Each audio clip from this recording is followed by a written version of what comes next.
Hi నమస్తే RCG news కు స్వాగతం. లెవెల్ క్రాసింగ్ గేట్ వద్ద నిర్మాణం చేపట్టబోతున్నాం అని చెప్పేసి 6వ తారీఖు సాక్షి దినపత్రికల్లో ప్రెస్ నోట్ ఇచ్చారు.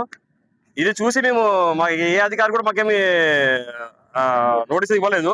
ఇది కేవలం ఈ పత్రికా ప్రచురణ చూసే ఈ రోజు కలెక్టర్ గారిని కలుద్దామని వెళ్ళాము. కాకపోతే ఈ రోజు ముఖ్యమంత్రి గారి వీడియో కాన్ఫరెన్స్ ఉండడం వల్ల మాకు అవకాశం దొరకలేదు. అయినా కూడా ఇప్పుడు సాయంత్రం లోపల కలవదలుచుకున్నాం సబ్ కలెక్టర్ గారిని.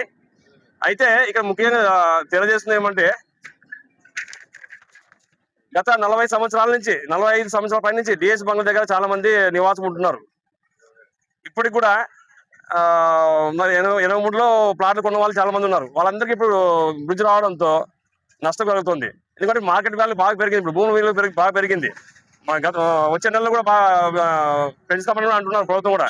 ఈ సమయంలో మీరు ఈ విధంగా ల్యాండ్ అక్విజిషన్ చేసి మా స్థల సేకరణ చేసి మాకు నష్టం చేసేందుకు మేము ఆందోళనలో ఉన్నాము. అయితే గత 4-5 ఏళ్ల కింద కూడా మున్సిపాలిటీ అనుమతులు తీసుకొని ఇల్లు నిర్మించుకున్నాం.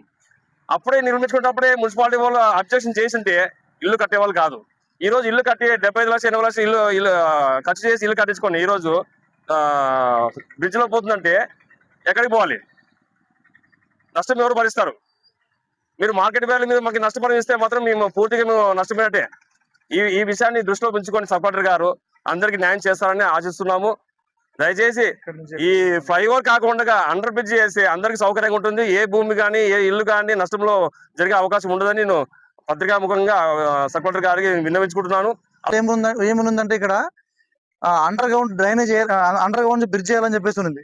కింద నుంచే పోవాల వాహనాలని చెప్పేసి ఉంది ప్రపోజల్. అదే ప్రపోజల్ వస్తేనే బాగుంటుందని మేము అందరూ కోరుకుంటాం. ఎందుకంటే అండర్ పాస్ బ్రిడ్జ్ వస్తే ఇక్కడ ఎవరికి కానీ నష్టపరిహారం జరగదు. ఎవరి ఇళ్ళలు కూడా మనం గవర్నమెంట్ నుంచి రూపాయి కూడా ఇవ్వాల్సిన అవసరం ఏముండదు. ఎందుకంటే ప్రజాధనము అనవసరంగా మీరు వృధా చేస్తున్నారని చెప్పేసి అధికారులు నేను ఒక మాట చెప్తున్నాను. ఇంకొకటి ఇక్కడ ఉన్న ఫ్లాట్లకు కానీ ఇళ్ళకి కానీ ఎవరికి కానీ ఏ ఒక్క నోటీస్ కానీ ఏ ఒక్క మాకు ముందు ఇన్ఫర్మేషన్ మాకు ఇవ్వలేదు. దయచేసి గవర్నమెంట్కి ఏం చెప్తున్నాం అంటే, ప్రభుత్వ అధికారులు అందరికీ కూడా రైల్వే శాఖకు కానీ ఇక్కడ ఉన్న సబ్ కలెక్టర్ గారు కానీ ఎంఆర్ఓ గారు కానీ అందరికి కానీ ఇక్కడ ఫ్లైఓవర్ అవసరం లేదు సార్. ఎందుకంటే ఇక్కడ కిలోమీటర్ పరిధిలో కూడా 23 సంవత్సరాల నుంచి మా ఫ్లాట్లన్నీ ఇక్కడే ఉన్నాము, ఇక్కడే మేము నివాసం ఉన్నాము. దయచేసి మా అభ్యర్థన అర్థం చేసుకోవాలని కోరుకుంటాము. దాదాపుగా బాధితులు 100 మంది పైన ఉన్నాం. మేము అధికారులు స్పందించాలని కోరుకుంటున్నాం. ప్రైవేట్ ఫ్లాట్లు సార్ మావి, ప్రైవేట్ ఫ్లాట్లు. ప్రైవేట్ వెంచర్ వేస్తే మేము కొన్నాము. దాదాపుగా 43 సంవత్సరాలు అయింది మేము అందరూ కొన్ని. ఇక్కడ 43 ఏళ్ళ నుంచి దాదాపు 30 సంవత్సరాల నుంచి ఇక్కడ నివాసం కూడా ఉంటున్నాము.